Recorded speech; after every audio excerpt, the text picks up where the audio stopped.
स्वागत है आपका नेक्स्ट आईएएस की इस खास पेशकश न्यूज़ एंड व्यूज़ में।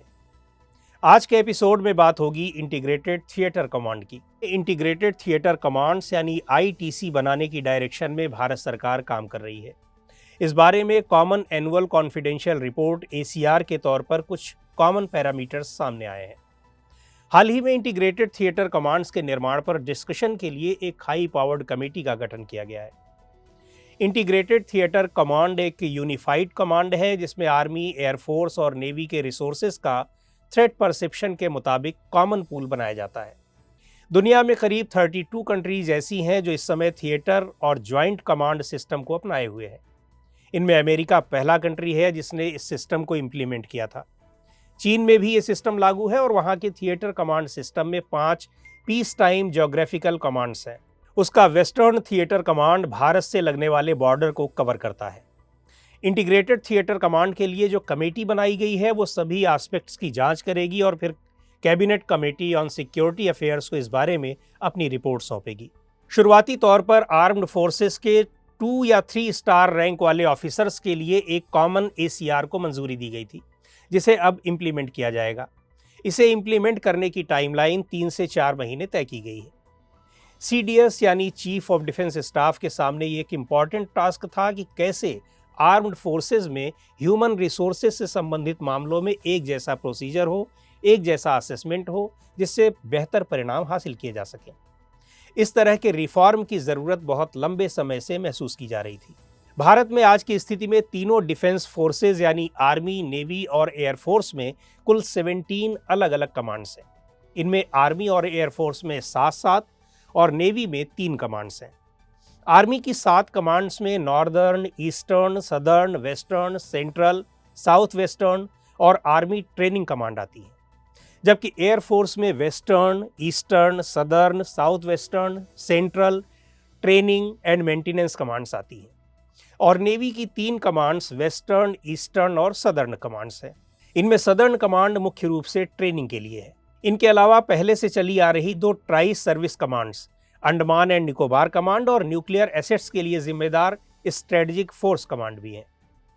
थिएटर कमांड सिस्टम के प्रिंसिपल को देखा जाए तो अंडमान एंड निकोबार कमांड ही एकमात्र ऐसी कमांड है जो नेवी, आर्मी और एयरफोर्स तीनों से मिलकर बनी है। वहीं स्ट्रेटेजिक फोर्स कमांड यानी एसएफसी न्यूक्लियर वेपन्स के लिए है। वार से उसका कोई सीधा संबंध नहीं है। एएनसी को 2001 में स्थापित किया गया था और इसका हेडक्वार्टर पोर्ट ब्लेयर में है।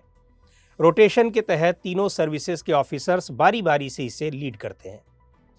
यह कमांड साउथ ईस्ट एशिया और द मलक्का स्ट्रेट में भारत के स्ट्रेटेजिक इंटरेस्ट्स को कवर करती है। इस तरह integrated tri services command develop करने के आइडिया पर कारगिल के समय से ही विचार चल रहा था।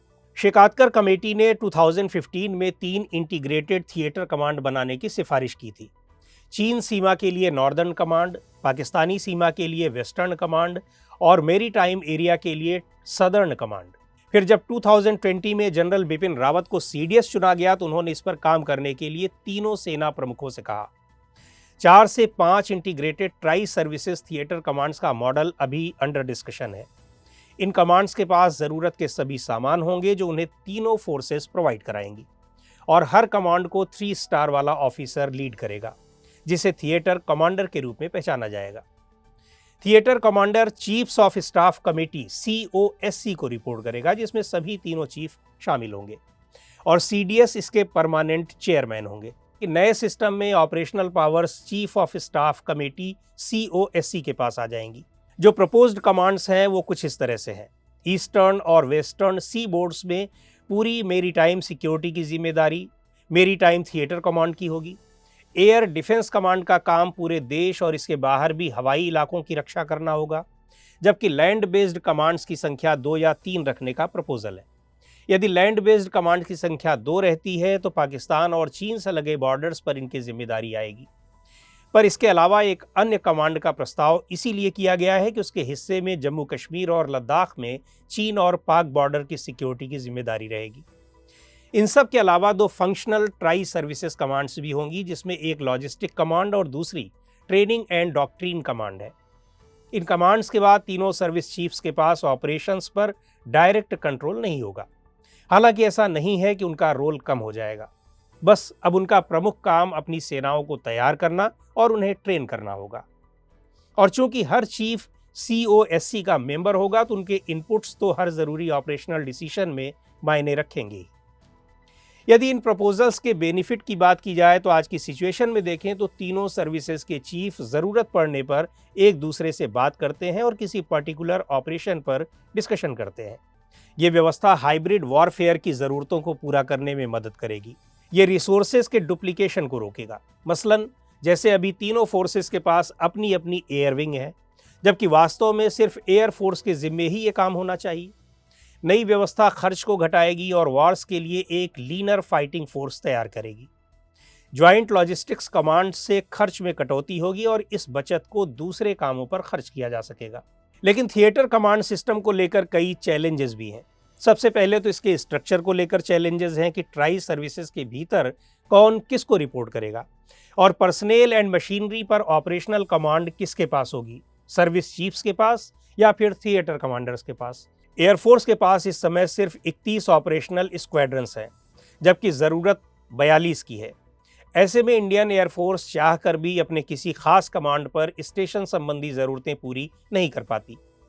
आज की सिचुएशन में हर सर्विस चीफ अपनी सेना के लिए डिफेंस बजट में ज़्यादा से ज़्यादा शेयर चाहता है और दूसरी सर्विसेज की तुलना में खुद को हमेशा आगे रखना चाहता है।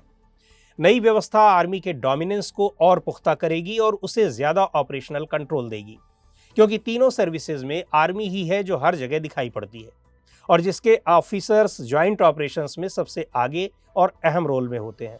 इसके लिए ज़रूरी है कि आर्मी, एयरफोर्स और नेवी के बीच फंड डिस्ट्रीब्यूशन और एसेट्स की स्थिति क्लियर हो, जिससे एक सीमलेस थिएटर कमांड बनाई जा सके। और सबसे ज़रूरी यह है कि नई व्यवस्था की सफलता के लिए उसमें ब्यूरोक्रेसी की भूमिका कम से कम हो। और चूंकि भारत के पास इस नई व्यवस्था का कोई एक्सपीरियंस नहीं है, तो ऐसे में बहुत फेयर मिड कोर्स करेक्शंस की ज़रूरत पड़ सकती है, जो इस इंटीग्रेशन प्रोसेस को थोड़ा स्लो भी कर देगा। तो आज के इस एपिसोड में इतना ही। अगले एपिसोड में फिर मिलेंगे एक नए टॉपिक के साथ। आपको ये प्रोग्राम कैसा लगा कमेंट करके हमें ज़रूर बताएं। आप अपने सुझाव भी हमें भेज सकते हैं।